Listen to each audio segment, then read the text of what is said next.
Jim. All right. Good afternoon, everybody, and welcome to the first session of this semester's Education Policy Colloquium series from the Program in Education Policy and Governance here at Kennedy School.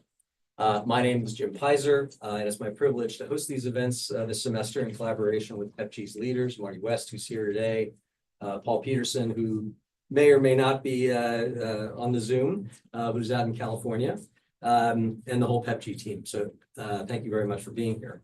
And we'll be meeting here in Taubman most Thursdays at noon and streaming online on Zoom through April, hopefully through April 24th. With outstanding speakers presenting recent research and providing expert policy perspectives on a variety of important and timely subjects.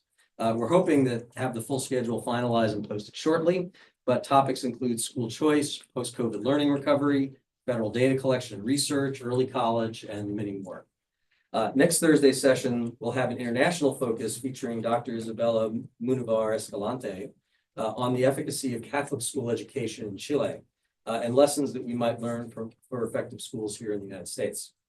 Today's focus is on the impact of ethnoracial matching between students and teachers, broadly speaking, but more specifically with regard to special education assignments and outcomes. And our speaker is Dr. Ana Egalite, who's over here on my right, who's professor in the College of Education at North Carolina State University. As well as I think those of you in this room know, and as well known, the demographics of students in our public schools in most parts of the country do not align with the demographics of their teachers. More specifically, teachers tend to be overwhelmingly white, while their students are often much more diverse and in many cases, overwhelmingly students of color. Here in Massachusetts, about 90% of public school teachers are white. At the same time, only half of the student population is white. In the Boston public schools, fewer than 15% of the students are white, while 56% of the teachers are white. Many people point to this mismatch as problematic because it leads to a lack of cultural affinity and empathy in the classroom for students of color, that in turn leads to a lack of student engagement and disproportionate or even discriminatory disciplinary actions. Numerous research studies have also found a connection between ethnoracial matching of students and teachers with higher levels of student achievement. Very little research, however, until now, has been done on how this plays out in special education, which we're about to learn much more about during Anna's presentation. Dr. Egalite is a professor in the Department of Educational Leadership, Policy, and Human Development in the College of Education at NC State. She holds a PhD in education policy from the University of Arkansas, a master's in elementary education from the University of Notre Dame, and a bachelor's in elementary education history from St. Patrick's College in Dublin, which may account for her distinctive accent, which we'll hear momentarily. Most importantly, of course, she completed her postdoctoral fellowship in the program on education policy and governance here at Harvard. After Anna's comments, we should have plenty of time for questions and answers and discussion. And I'll give priority to folks here in the room, but we're going to be monitoring the Zoom call as well. So if you have questions and you're watching online, please enter them into the chat and we'll try to bring you into the conversation as well. And importantly, just so everyone knows, the session is being recorded and will be posted up on the PEPG website for posterity. So everything in effect is on the record. And with that, it's my privilege to turn the program over to Ana Egalite. Thank you. Thank you, everybody. It's great to be at PEPG. Thank you for the organizers. Thank you for the invitation. So it's great to be here. My goal for today was to describe what we know about this phenomenon, ethnoracial matching or race and ethnicity matching, and then to give you a sense of 3 studies that I'm doing at the moment on this topic that are moving forward with where we might go next with this. Here we go. So to lay the groundwork, we'll take a look at some graphs of what the classrooms look like and how that's been changing over time. Here's the data going back to 1995. And at that time, 65% of students in US classrooms of public elementary and secondary schools were white. And if we fast forward to more recent times, or even we have projections out to 2031, you can see that it is expected to drop to 42%. And in fact, 2014 was a milestone year because it was the first time that the percent white dropped below 50%. You can see the changes in the other lines. So Asian holding steady, at less than 10%, but Black and Hispanic, you can see changes there, particularly the Hispanic line growing to a little over 30% in the same window of time. And in 2014 Education Week noted that this was a significant milestone for the country because they said this enrollment milestone underscores a host of challenges for educators. More students living in poverty, more who will require English language instruction, and more whose life experiences differ from those of their teachers, who remain overwhelmingly white. So what do the teacher data look like? This is going back even further than the student data. I've taken it back to 1987 here. But really, there's very little going on, very little change. So we've gone from 87% white to 79.9, so with rounding 80% white. Some growth in the percent of teachers who are Hispanic, gotten up to 9% of teachers. Actually, if you look at the percent Black, that's actually even shrunk as a percent of the whole. So 6% of teachers today are Black. So what are the implications of this for students in the typical classrooms when their teacher workforce is dominated by a single racial group? Here's one way to think about it. It's how likely you are to encounter a teacher who shares your background from kindergarten to 5th grade. So that's 6 potential exposures. How many of those times did you experience a teacher of your background? And the graph flips. It looks very different for white students than it does for students of color. So for white students, in those 6 years of schooling between kindergarten and 5th grade, more than a third of them had a white teacher every year. If we move down the graph, 16% of them had a white teacher 5 of those years, 9% of them had it 4 of those years. And if we go all the way to the bottom where it's 0, what's the likelihood that you would have never experienced a white teacher? Pretty small at 8%. But the graph is inverted for Black and Hispanic students, so their daily experience in school is quite different. The largest lines here are at 0 times. So between kindergarten and 5th grade, over half of Black and Hispanic students have never once had a teacher who was Black or Hispanic. And then obviously at the top end of the scale, the likelihood that they would have had a teacher 6 of those years is 1% for Black students and 5% for Hispanic students. So there's been some interest in studying whether that might be significant for student learning, and we can go back to a 2004 study by Tom Lee of elementary school students in Tennessee, and this is actually using the class size data where students were randomly assigned to classrooms to study the effect of being in a larger class or a smaller class. But Dee recognized the opportunity that you could also leverage the race of the teacher to study, well, random assignment to your teacher's race, is that influential?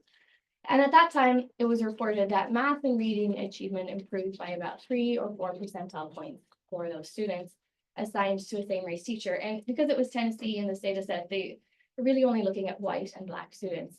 But since then, there have been many studies accumulated on this effect of race matching, and most of them will look at effects for Black students or Hispanic students, and a lot less known about students of other races, and partly that's a statistical power issue.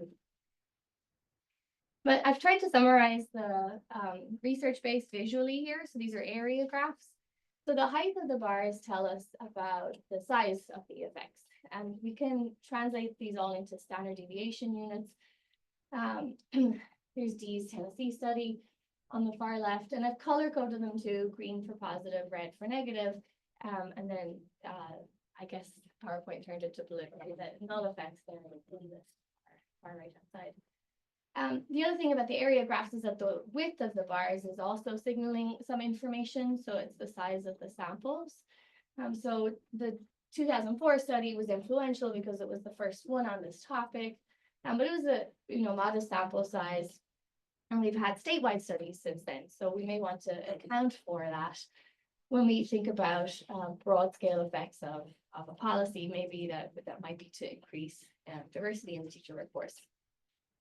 And so what we see is this is just focusing for a moment on Black students. I'll show you the results for math and reading separately, and I'll show you the results for Black and Hispanic students separately, because they're different stories. And even the theories that we might speak about why teacher race matching might be important, they might vary when you think about the types of the students and the mechanisms that might be at play for different types of students. So let's just look at the effects for these individual subgroups. So the effects, the positive effects for math that were observed in Tennessee are repeated in Texas and North Carolina and Florida.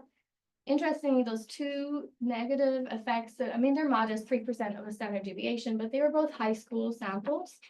So that might inform our understanding of this too, that this might be more of an elementary aged phenomenon. And here's the effects for reading. Also positive, no negative effects here, quite a few null effects. And that Texas is the largest sample in this graph.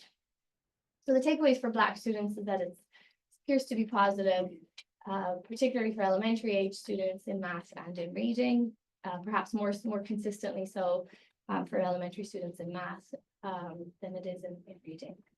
For Hispanic students, fewer studies. There's that one big study from Texas, which was using a statewide sample that found positive effects.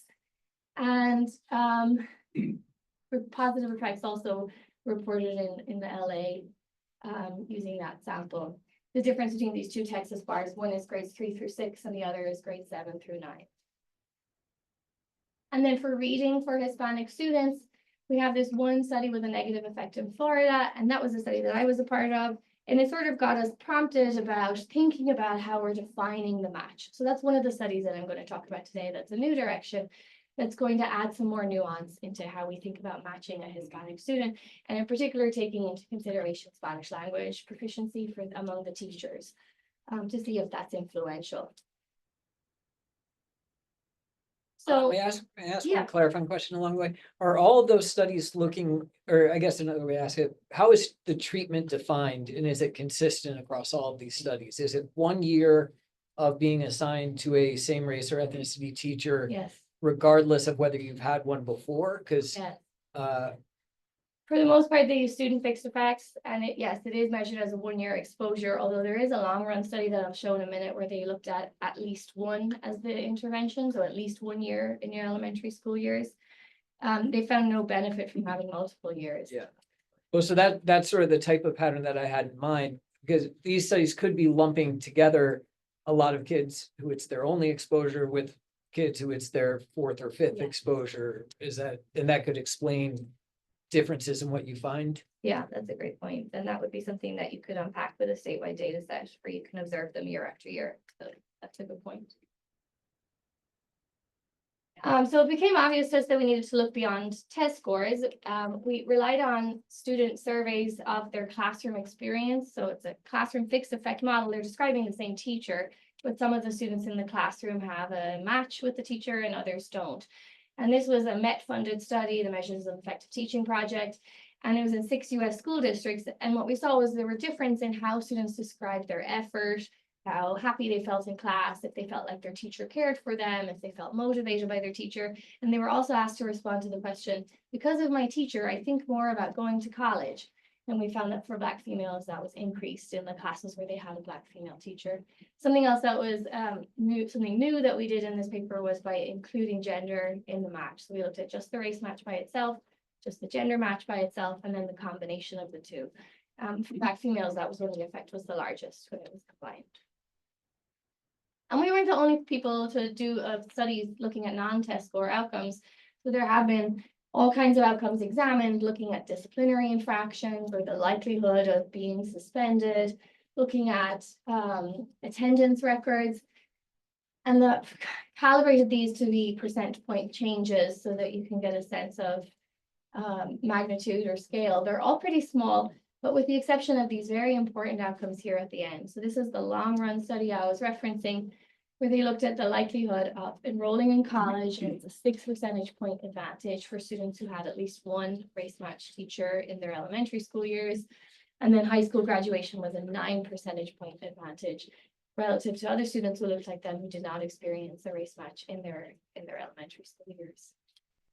So that 6 and that 9 percentage points are really encouraging, because they're a long run outcome that's capturing sort of the most meaningful type of attainment outcome that we might be hoping to budge for a lot of students. Of course, there's also been a lot of null effects, and it's important to take note of those and to pay attention to those too, and look at what samples has been studied and where there's still more work to be done. So I have 3 suggestions of where to go next, and they're papers that I'm currently working on. The first is more subgroup analyses. So I'll describe in a moment. Students with disabilities. One of the motivations for focusing on this population is the spiraling costs of special education, right? Disability diagnoses continue to rise, and the funding that's associated with that is necessarily, you know, rising in concert with identification patterns. I'm also going to suggest that we look at more creative outcomes that are not just test scores. So the one that I'll describe here is whether students are more or less likely to be identified in the first place for special ed services if they're assigned to a race match teacher.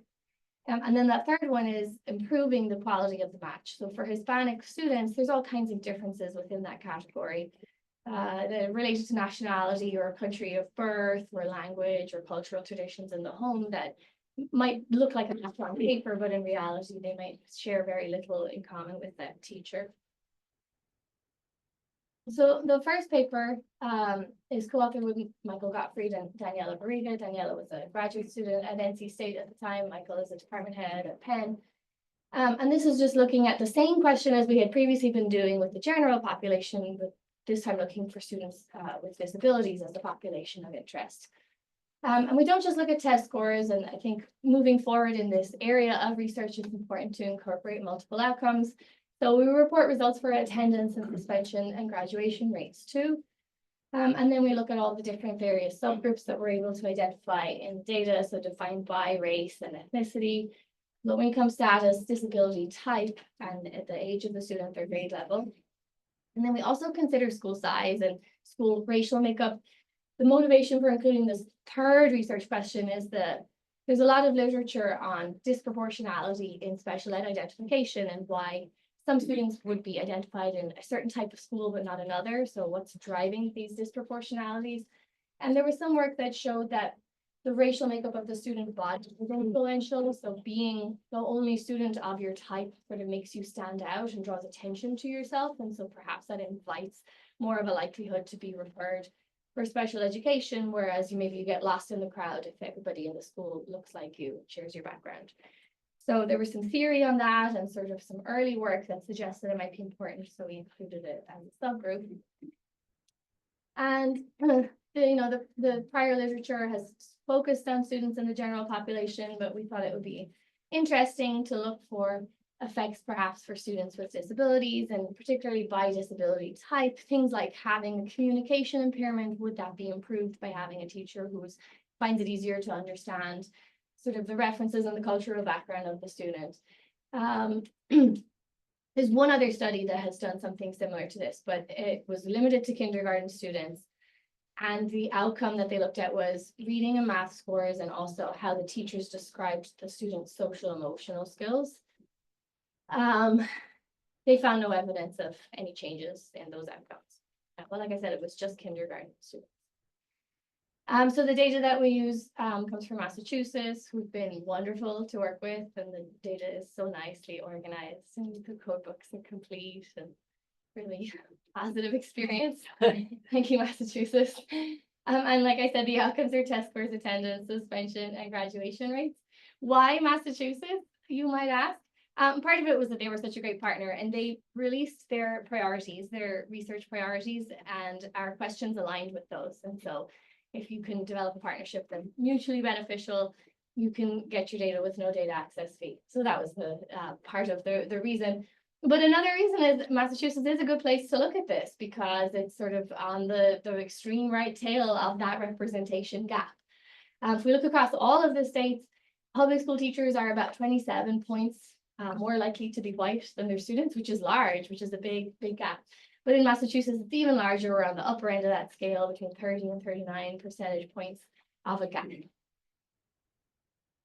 The research design is using student, school, grade, and year fixed effects. And for graduation, we use classroom fixed effects because graduation is a one-time outcome. We look at the students in 9th grade, and then we fast forward 4 years to 12th grade to see who graduated, right? So we don't want to just look at the beginning of 12th grade and say, oh, at the end of that year, who graduated and who didn't.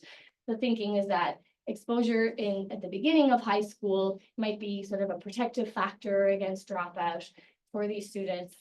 So that's for the strength and the limitation, because the graduation sample is conditional on having made it to 9th grade, on having made it to the beginning of high school. And it's asking, are you more or less likely than your classmates to have graduated by the end within those 4 years? And then just some descriptives of the sample on the right-hand side of the different types of disabilities. These really mirror the national data. The largest category is a sort of a subjective disability that's not usually diagnosed before the students arrive in school. So it's not a physical disability. It's something referred to as the SLD, specific learning disability, that is usually diagnosed in early in the student's schooling environment, schooling career. So just a clarification on something that I've been thinking about. So there's the 2 dimensions, at least kind of coming from the census data on ethnicity and race, right? Like so-called Hispanics. Yeah. They could have a match on 2 of them, right? Like presumably. So how do you deal with that? Yeah. Do you know that problem? And I also noticed that you don't have Asian match, because I was also thinking that there's lots of, Asians, particularly There's a lots of diverse group. There's a lot of Asian students. There's not a lot of Asian teachers. Sure. So we don't have enough power to move forward with that. Yeah, so and Massachusetts is very nice. And I mean, I guess as a parent, I think it's very nice how they code the students. There's like 67 different permutations and combinations of I am this and I am that. And so if they check Black at all, then they get a 1 for that variable. But you're right, they might be multiracial. They might have checked both Black and. Yeah, there might be variation. Yeah. Real matches. So overall, what do we find? So sort of in keeping with the prior literature, the test score effects are small. That's 1% of a standard deviation here. So really just a blip. So Black students with disabilities who have an ethnoracial match score 1% higher in their math achievement. That's a student fixed effects model, so it's relative to themselves in prior years when they didn't have a match. And also low income students, it's about the same effect size, about 1% of the standard deviation. For the other outcomes that we look at, it really depends who you're presenting this to, if they think this is a big or a small effect. It's less than 1 school day. So for low-income students, the effect is 1/4 of a school day more. For students with that specific learning disability, their improvement is about 1/3 of a school day more in years when they had that match. For young students, about 1/2 of a school day more. And so, this is a working paper. We're going back and forth with the reviewers. There's some pushback on that to say, well, elementary school students aren't, taking themselves to school. They have a parent that's responsible for their attendance. So we sort of have to think through the theory on that. But, I have a 7-year-old and a 4-year-old, and if they don't want to go to school, they're going to make it very clear to me, I have a tummy ache. So I think that there is some theoretical support for why students might have higher or lower attendance and have some agency over that decision, even at a young age. For students with disabilities, we find no effect on suspensions and no effect on graduation for having this match. So, it's hard to get excited about a lot of null effects or small effects like that, but we still think it's useful contribution. Part of it why is because of the blueprint that it offers. I think we've seen enough of the research in this domain on single outcomes now that we should encourage researchers to look at multiple outcomes. So having the achievement and the attendance and the suspensions and the graduation in a single study is a lot more informative than a study that does just one of those things. But we also recognize that it's a unique population, and that if you're building policy on the basis of what we've studied here, it would be insufficient to suggest that improving teacher diversity is going to make a huge difference for those students. So it's perhaps something that you would consider in concert with other reforms or other interventions for these students. The second study that I want to reference is about this question of who gets referred for special ed in the first place for this initial evaluation. This is again using the Massachusetts data, and this is asking about, so it's a nice variable because there's only been 2 other studies that look at this outcome, but they're just relying on the IEP, the presence of an IEP a year later, which means that a whole process happened, and the initial referral was made, and assessments were made, and a psychologist was consulted, and the parents brought to the table, and an IEP was developed. So that's the end of a very long journey. we're more interested in that initial referral, like the teacher suggests that this child could benefit from further support in school. They have exceptional needs. Let's start the process. And so that's the sort of unique variable that we have in the Massachusetts data set. And one of the things that we really like about it is that there's a certain subset of kids that get that initial referral and their parents resist it for whatever reason. And so they would never show up with an IEP. And so they would be lost to that study that's looking at the IEP as the outcome. So we think it's more inclusive for our purposes here to rely on this referral variable. And we'll look at, school characteristics as a moderator here too. The closest study to ours, I suppose, would be the Hart and Lindsay study, which is an AERA. And they were looking in North Carolina, and they found that for Black males assigned to a Black male teacher, it was a 1.7 percentage point decrease in their likelihood of being labeled as special ed. They use IEP receipt as their outcome variable the next year. For Black students overall, about a 1 percentage point. So that's what we're kind of benchmarking against as sort of what's been studied in the past, and the effect size that we might anticipate to see here. We're using Massachusetts data, and like I said, that referral variable will include students not only whose parents might have resisted moving forward with that evaluation, but students who were evaluated and later found to be ineligible. They're also included here. The other thing that's interesting is that we have all grade levels in the data set. So most special ed referrals do happen early. So I'll show you the specific breakdown by grade level, but kindergarten through 4th grade is when you see over half of those referrals happen. But it's sort of interesting to consider later referrals as being related to the teacher race or ethnicity. So here's the referral data by grade level. So huge spike there in the early years of a child's educational career, but still quite persistent if tapering off referrals in later grade levels. So we want to make sure we're encompassing the full range of possible years where that referral could happen. When we look at the overall population, there's no change, but recall that this is dominated by the white students in the sample, so it's important to break out the effects for Black and Hispanic students. If we look at just boys, we see a small reduction. So these are all less than 1 percentage point in terms of the scale. And then the youngest students, so that would be kindergarten, 1st grade, 2nd grade, they're getting 0.18% percentage points. So again, less than 1% of a reduction. When we look by race, Black students, it's about 1/3 of a percentage point lower for elementary. And Hispanic students, that's sort of the largest reduction that we have observed. It's about 0.5 percentage point reduction in their likelihood. I should really probably do more to quantify those in terms of the base, the percent change. But that's the raw percentage point.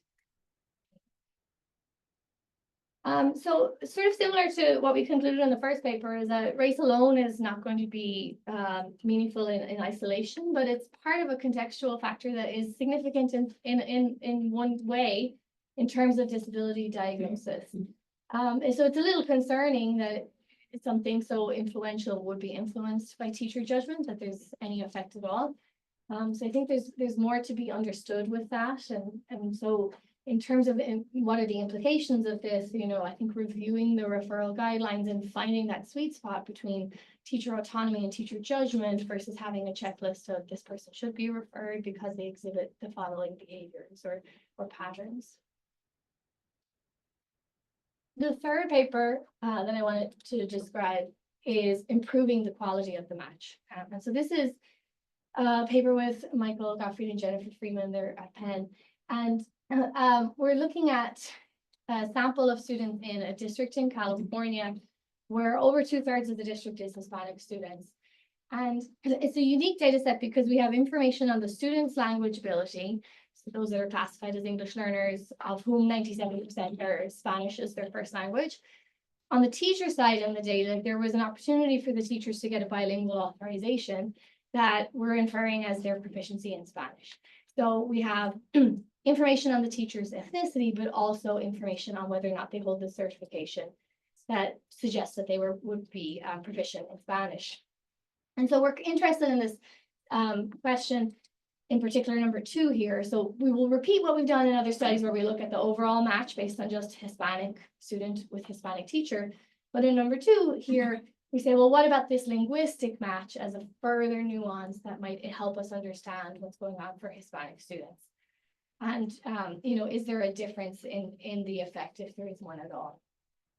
Again, sort of modeling what we suggested would be important for researchers in this space moving forward. We have multiple outcomes. So we're looking at English language arts and math achievement. We're also looking at their absenteeism data.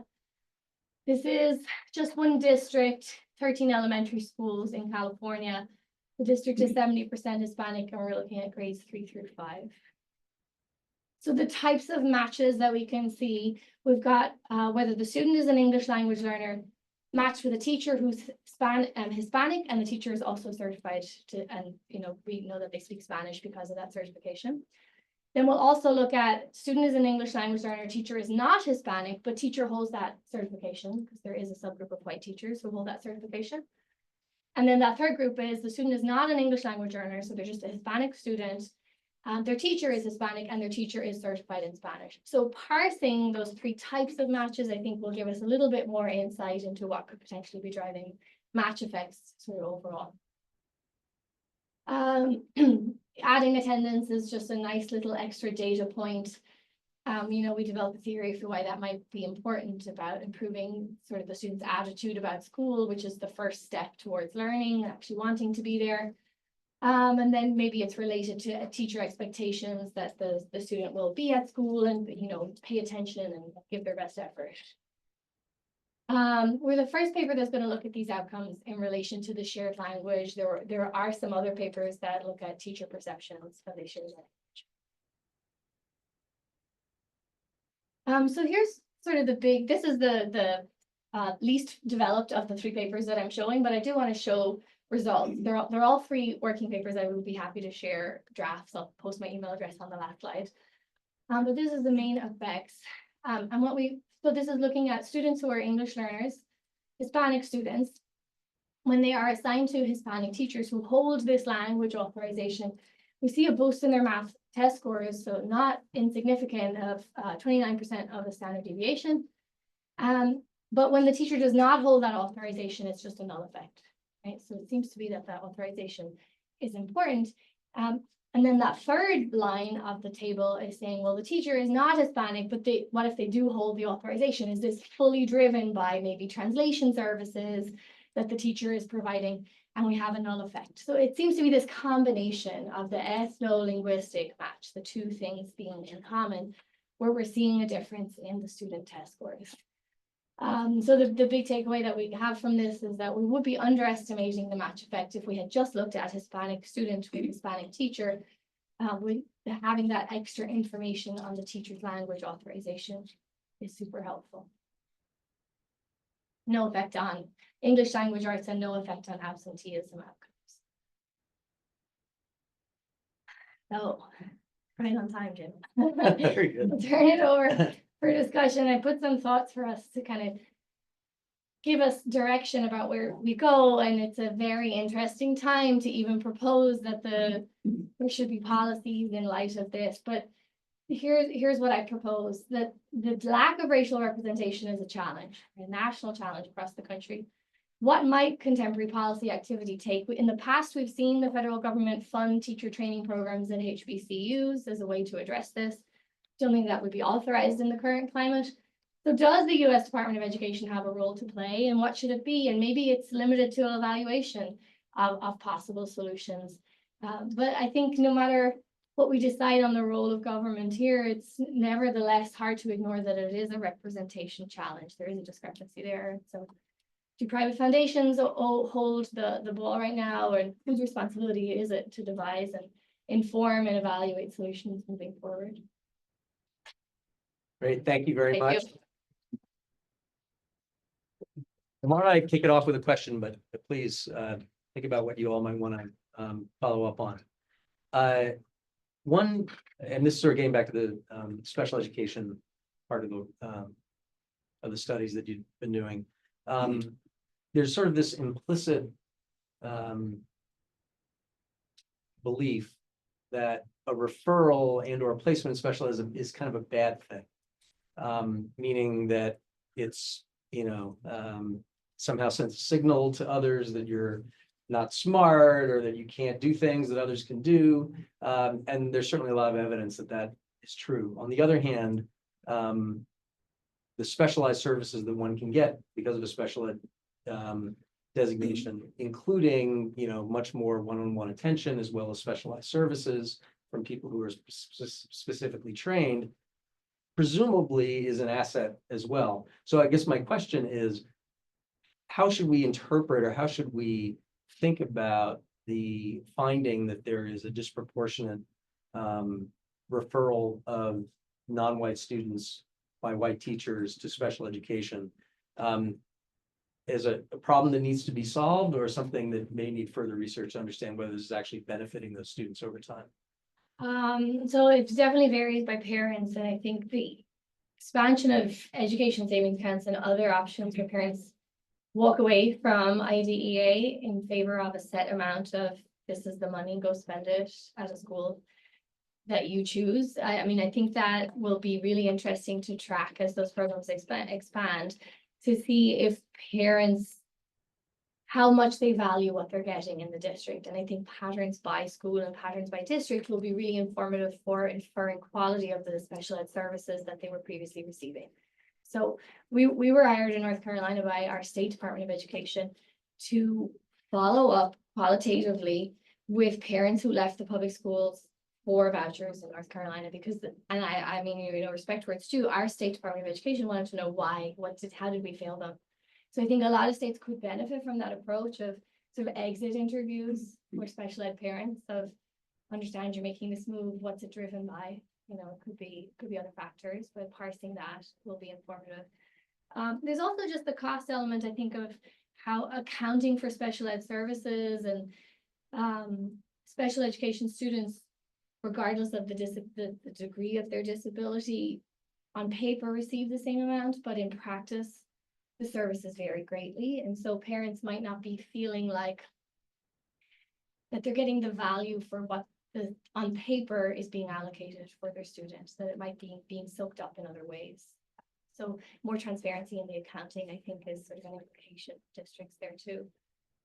And then, we've known for a long time that parents knowingly, when they transfer school sectors, I'm thinking of, that they leave their IDEA rights at the door when they do that. But I'm thinking of the sectoring paper that we ran in EdNext, Elizabeth sectoring paper of charter school students who performed better when they moved from public to charter, traditional public to charter, even though they were no longer receiving their special ed services. So it was more that the generalized educational improvements were beneficial for them in a way that overcame the technical reduction in funding that they were receiving by transferring. So we can't overlook the value of educational quality, and parents are best situated to be able to identify what's high quality and what's not for their students in that context.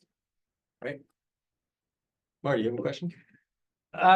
Sure. I was actually going to ask first about similar to what you did about how to interpret a finding that you're less likely to be identified for special education. It depends a little bit on the resolution of this broader debate about whether students of color are over-identified or under-identified for special education, and different researchers disagree on that. And the truth may be that for some diagnoses, they're under-identified, and for others, they're over-identified, thinking academic versus behavioral.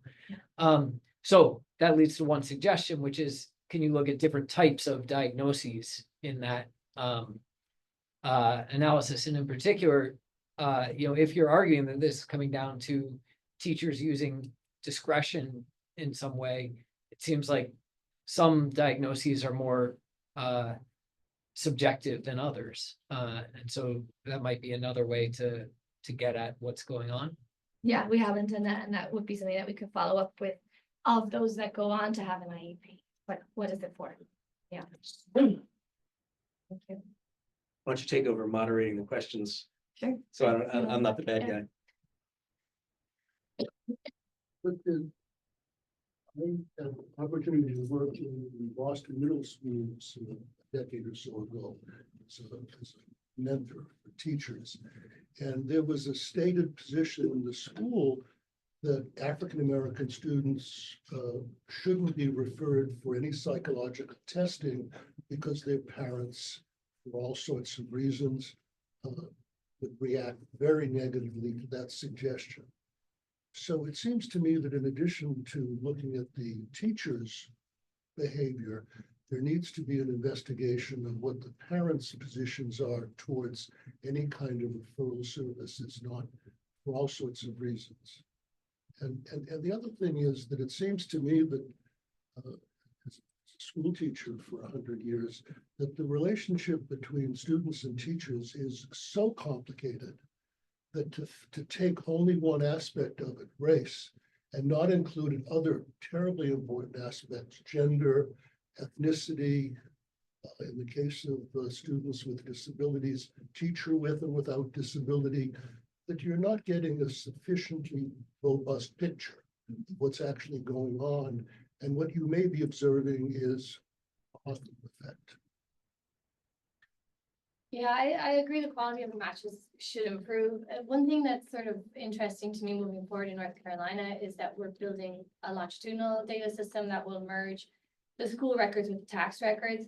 And over a long enough period, you can see a lot of public school students go on to be public school teachers. You can go all the way back. Were you a special ed student? Did you have an IEP? And sort of you can have much more fine-grained matches of teacher-student in that regard, I think. And the type of special education that they might have received, what were they diagnosed with? But that will be evident in these longitudinal data systems. Thank you for coming. And presenting your research. And I suppose along the same lines of the question you're asking about, is I find it impressive how despite this research being driven mainly by quantitative methods, the approach still attempts to find like qualitative reasoning. So like, for example, when you brought up students who may have had exposure to teachers that were similar race like earlier because it has like a protective factor or something.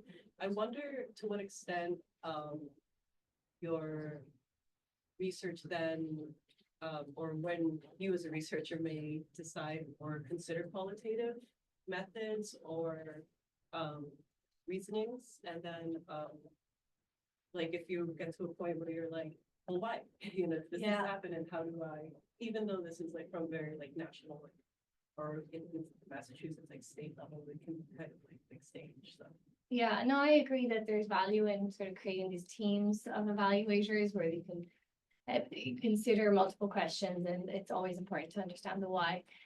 We've been sort of blessed by the data sets that have been available to us and sort of making the most with what we've got there.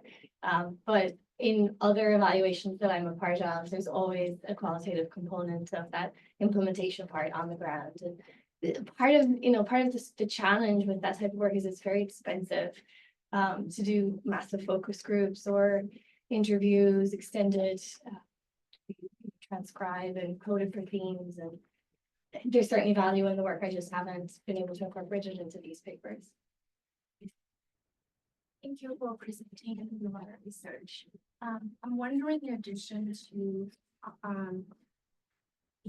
I guess, the criteria that's obviously important, attendance, absenteeism, and graduation, has any of the research or yourself considered other more, I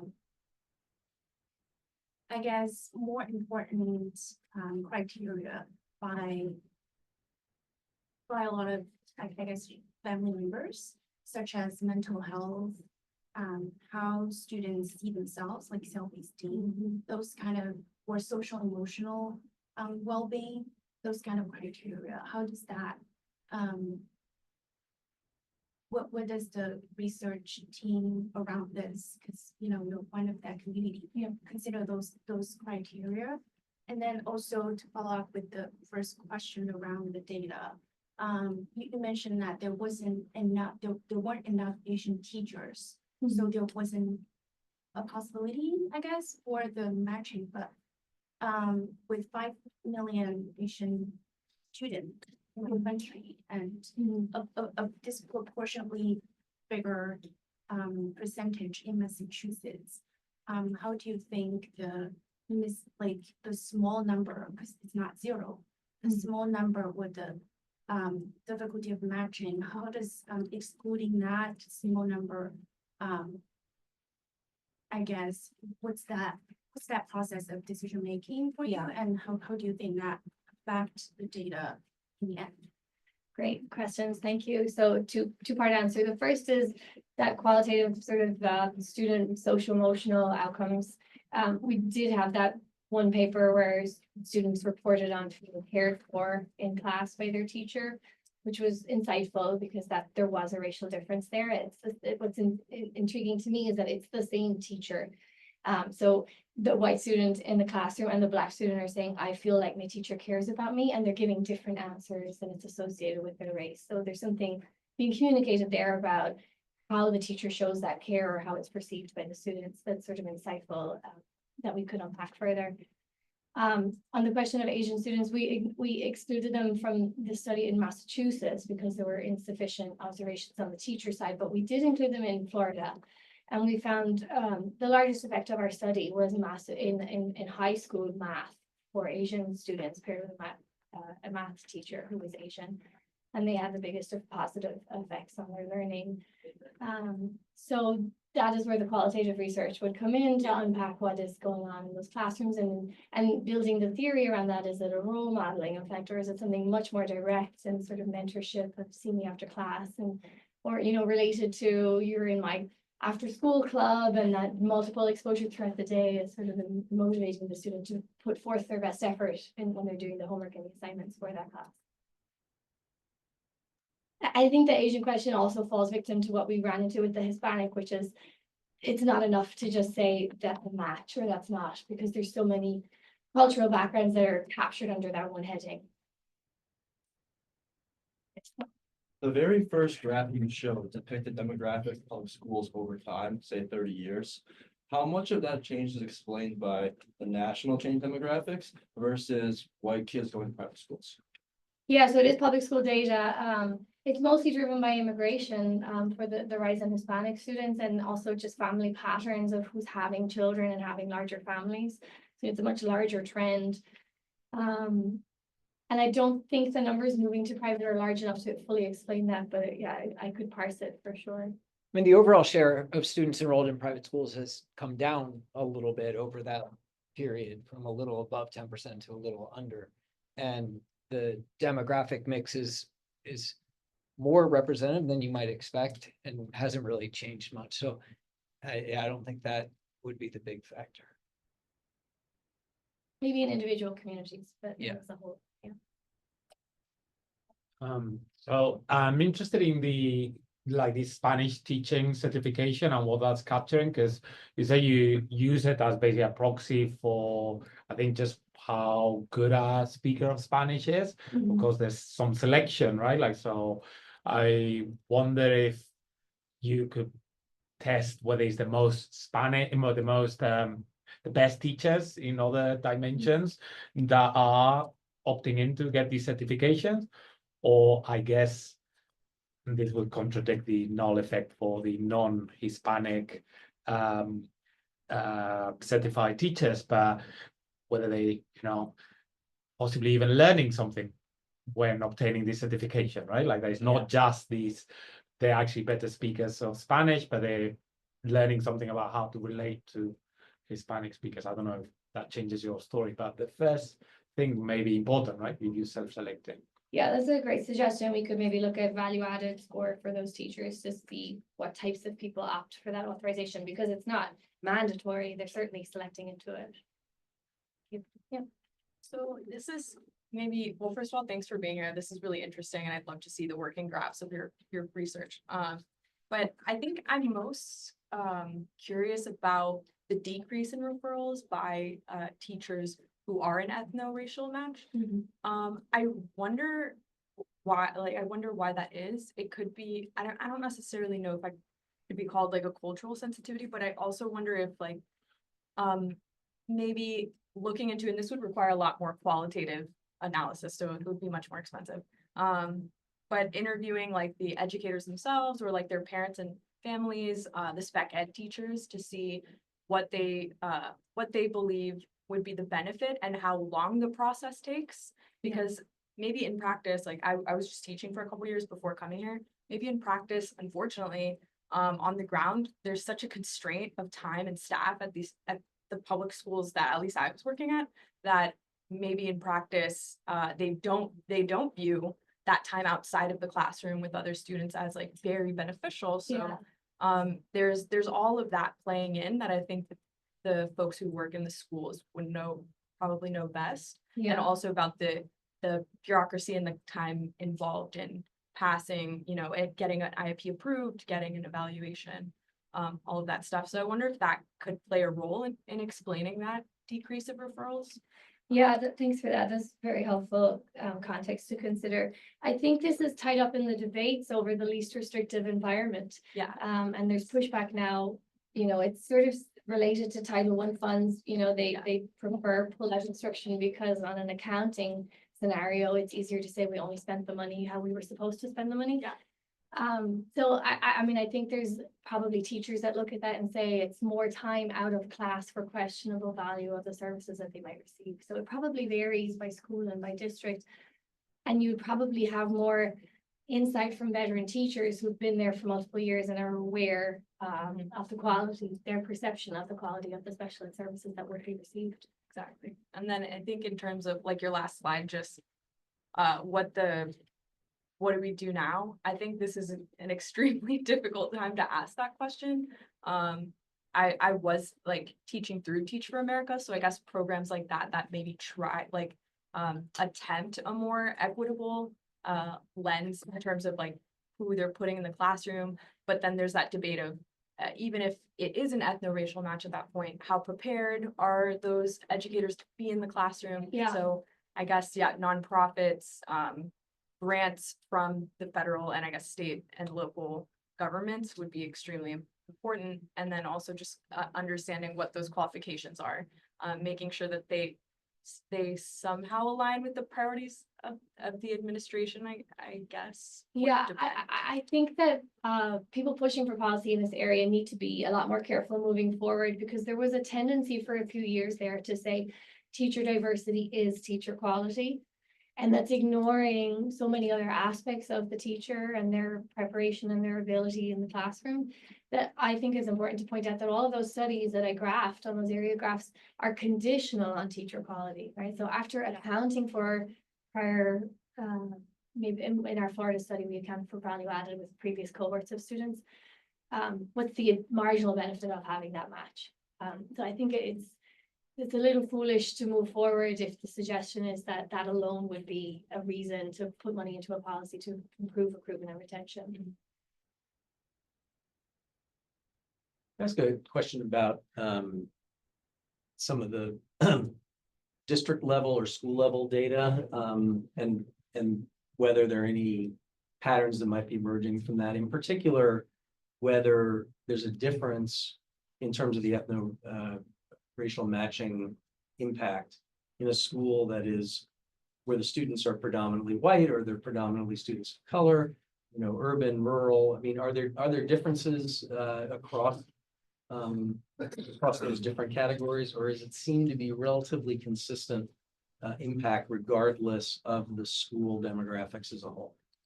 So, I mean, most of these studies would account for school demographics, but not look within different types of schools to say, is there effect different in a rural area than elsewhere? So that's an interesting direction that it could go.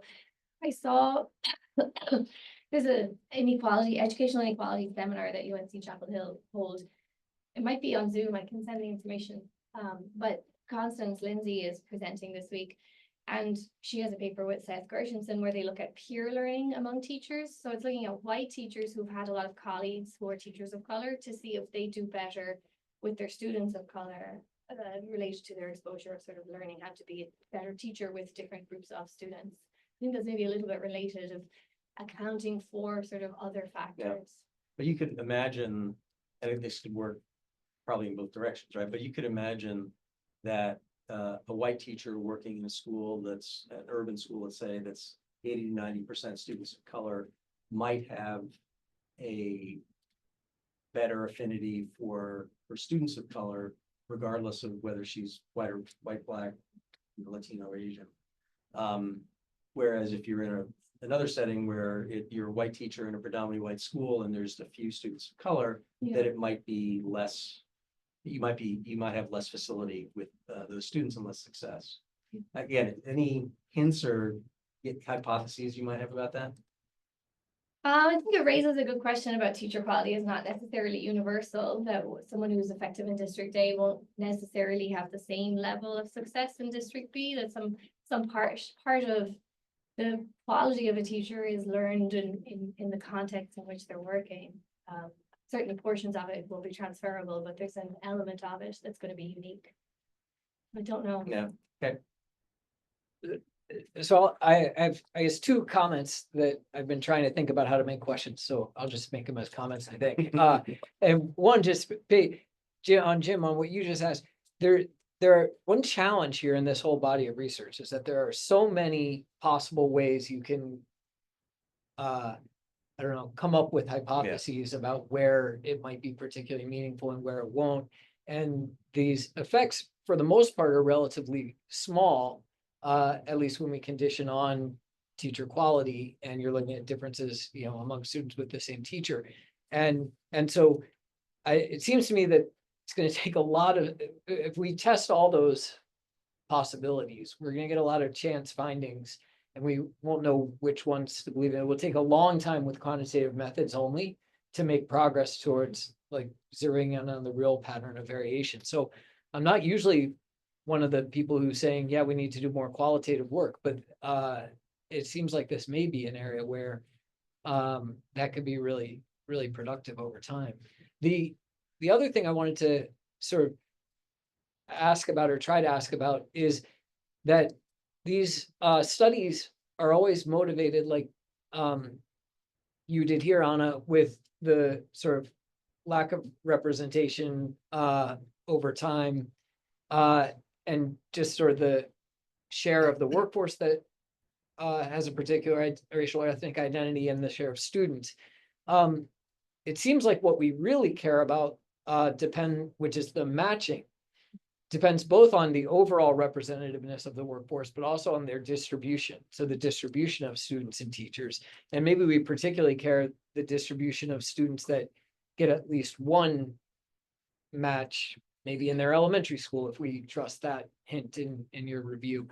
And like that could be moving in a different direction than the overall trends in representation nationwide. So I guess the question is, are you aware of any work that tries to look at what's going on from the student perspective of like how many students are actually having a match over time? Because again, that could be getting better or worse, even as the overall picture is what it is. I think that, do you think that the 6 or more, 5 or more, 4 or more graph gets? Yeah, if we had that much over time, if it like that's the type of perspective that I would want to see. Because here's and we'll say at the extreme, if you want to maximize matching, this is the uncomfortable part of this whole area of work. Then you want fully segregated schools taught by only teachers of the same race or ethnicity, which I don't think is what we want. As a sort of Massachusetts policymaker on the State Board of Education, as we think about this, as the state has been trying to find ways to diversify its teacher workforce, I've been concerned that some of what's happening is that suburban districts are taking qualified teachers of color out of Boston. So they're becoming more diverse, which is a great thing, but they're putting them into a setting where they're working with fewer racially matched students. And so I've been trying to sort of say we need to track progress, not just based on statewide data on representativeness, but on what are students actually experiencing. Yeah, and it hints at also how we got here in the first place. So Stuart Buck has a great book, the ironic legacy of desegregation, which is what you're saying on a broader scale, closing Black schools after desegregation. And meant laying off a lot of great Black teachers that we then lost. But yeah, I think looking at the data in a more nuanced way is always more helpful. But there could, following up on that, it could be, if you sort of look at those long-term data, you could infer that the strategy of diversifying the workforce is not been all that successful. Which is not to say you wouldn't keep trying, but your expectations might be lower. But that might suggest that there's more focus put on student assignment into classrooms. Especially if you're thinking about, okay, you need one, at a minimum, one match per, your elementary school experience. That if the district or the school was being more thoughtful in that context about assigning students to classrooms where there's a teacher of color that matches their racial or ethnic background. I mean, again, maybe that's happening. I kind of doubt it. But in theory, you might get more matches that way. Yeah, I just don't want to go down a road where we're assigning quotas. Like, did you get your one teacher of color this year? It gets uncomfortable very quickly. And then what we haven't touched on at all, and we have like 1 minute left, but where do multiracial students and teachers fit into this conversation? Right, of course. Hopefully we get to a stage where we're not even considering that race should be such a determining factor, because we'll be in a society, but we're not there yet. These are all second best or worst, approaches. Other questions or comments? Hi, my name is Emmanuel, right, and I'm over at Hugsy. And I obviously walked in late, so I don't know if this was covered, but I'm actually from North Carolina. And worked at the UNC system for a year and did some policy research and actually did a lot of work with your research. Dr. Kane. But one of the things I'm wondering is, like, I guess, where does the political realm kind of have a say in this? And I don't know if that's been covered or not, but like, especially in North Carolina with like attacks on obviously diversity, equity, inclusion, and actually being putting a spotlight on these issues, but then like intentionally trying to combat them are like pretty much not accepted by the legislator in a lot of different ways. So I wonder, like, where do you take that into account? But also, like, what do you suggest?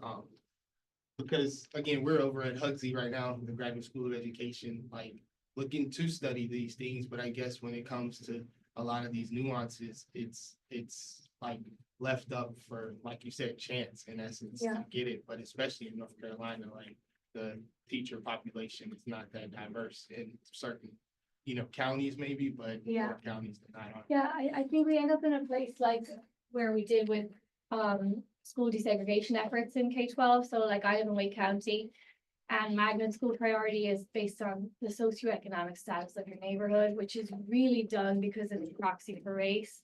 And so you get different priority levels based on where you're applying to and where you live.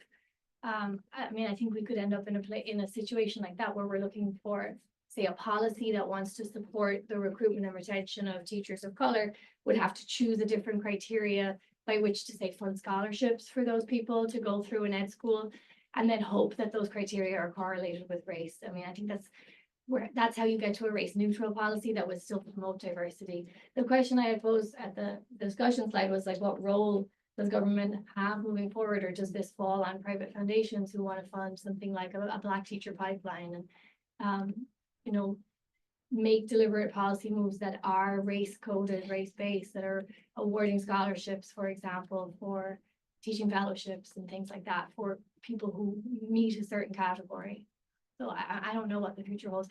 In North Carolina, I work with like teacher or principal training, and we in a way to improve diversity in the principal workforce, we have state grants that pay for it, that pay for their tuition and for them to get their principal licensure through us. And we target our recruitment in the Northeast part of the states. And that's how we ensure that each of our cohorts are 85 or more % teachers, not teachers, administrators of color. Yeah, just to follow up really quick, I was gonna say, I think that is the like essence of it all. We all have to like kind of invest into that, like ethno-racial diversity, because again, if we leave it to one sector or another, then that leaves that complete control. And but yeah, I appreciate that. I'll definitely follow up to it. Thank you. So maybe to wrap up, you did have some questions there, which we were just starting to touch on about, the role of the federal government in particular in this, and sort of getting specifically to the point of its role in research on issues like this. It would appear, based on the actions of last week, that research contracts from NES or IES or NCS or IES related to this work will probably not be, maybe canceled in the first instance, and certainly not Yes. renewed or new research funded going forward, at least for the next few years. Any thoughts of what the impact that might actually have in practice on research into this area, whether it's your own or other folks in the field who are doing this work? Yeah, I mean, the sledgehammer approach is going to have all kinds of fallout. One of my former professors is now the dean of St. Louis University, the School of Education, and he had a multi-million-dollar IES grant for teacher training that's just disappeared overnight. A lot of people left in the lurch of who's paying their tuition next month. So, I mean, to be determined what the fallout is, but certainly I would have advised more of a scalpel than a sledgehammer. But it would seem, if a lot of this research is federally funded, that's sort of my question, I guess.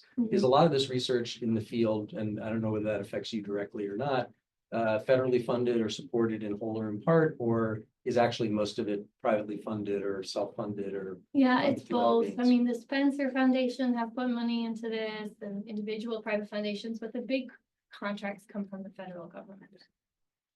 But your motivating sides that you started with come from federal data. Yes. The Common Core of data, Yes. and other sources. Yeah. And the contracts for most of those major data collections have, as of now, been canceled.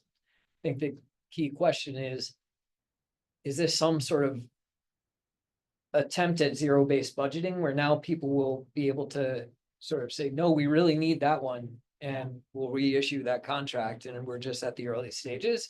Or is this a broader attempt to shut down what has been the core function of the Department of Education since 1867, which is gathering statistics?